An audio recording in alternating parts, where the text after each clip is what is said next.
Hello everyone, and welcome to Counselor Feature Friday. I'm your host, Brian Urban, and these features hope to give you some simple tips, tidbits, and tricks to make your days easier and your patients happier.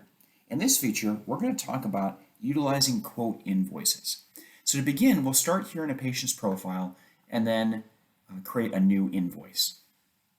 Now, one of the invoice statuses is quote. You frequently likely use not paid as your standard, but on the occasion when you want to create a quote invoice, you certainly can set it to that status. What this will do is it puts the invoice in sort of a holding pattern.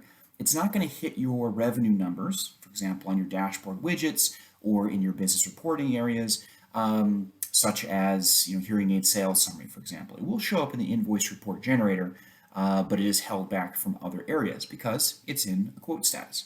So what that lets you do is create the invoice, get the information in place, provide a quote to the patient, and then if the patient decides to move forward, of course, this invoice itself can be converted into a real live invoice. So we'll go through that process. We'll start here by setting this as quote and then save.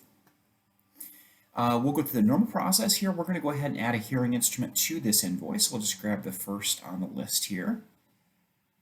All right. Now it's important to note that when you're adding a hearing instrument or any device to a quote invoice, you can pull from stock. So a typical example of this would be you have stock on the shelf and you want to make sure it's reserved. You're quoting the patient, you want to make sure if they come back that you have that stock available. You certainly don't have to, but that's an option for you. As we scroll down, of course, we'll see the price, all your typical areas regarding discounts. If you have already entered a device into the system, you could link it up at this point. There are some potential workflows where that comes in handy. Typically, though, you'd leave this set as no device. Once again, in the most common example, you're creating this for the ability to create a quote statement or using form documents to create something for the patient, not necessarily designating a specific device, but there are options there. All right, so here we have the device in place. All right, so this, like I said, will allow us to create a statement, or we could use the form document section to build another type of document.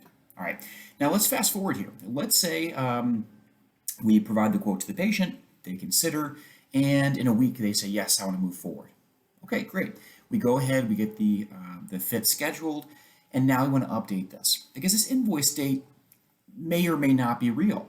I should mention, by the way, you can take a payment on a quote invoice. So if even at this point, if you wanted to take a down payment, but it is still held in kind of a quote status, you absolutely can do that if that workflow fits your needs. But getting back to the workflow here, if the patient says, yes, I want to move forward, we schedule the fitting, you can go ahead and actually modify the date here. So you say, okay, the fitting is going to be, let's say on the 19th. All right. You can decide whether you want to switch this out of quote to not paid at this point. Either way is fine. Typically at this point you would, if you're saying, yes, this is real. What you're going to notice here, though, is in moving this to the 19th, let's take a peek at the line item list. Well, the line items here, or line item I should say, is set for the 14th. Once we update this date, what's going to happen is if the invoice date is later than the line item dates, it'll automatically update that line item date. Basically meaning you can't have an item on your, a line item on your invoice that's older than the invoice itself.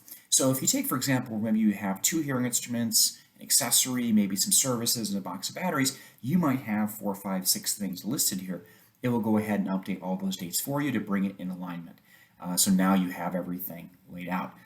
Once the invoice has been set to not paid, when we go ahead and edit this device, what you're going to notice now is that the fields are available, right? All the different warranty and trial dates and everything are all available within the invoice.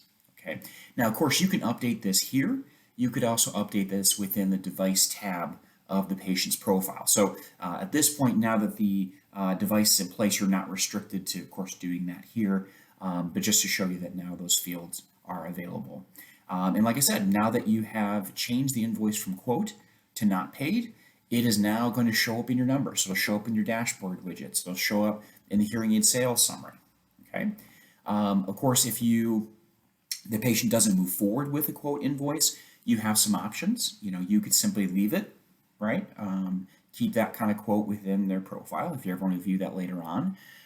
You could delete it if you just said, you know what, this is just a temporary thing. We created the statement. patient's not moving forward, we have other notes that document what the patient was interested in, that's perfectly fine as well. So you can decide how you'd want to manage quote invoices going forward. But hopefully this helped you understand kind of unique area in the system.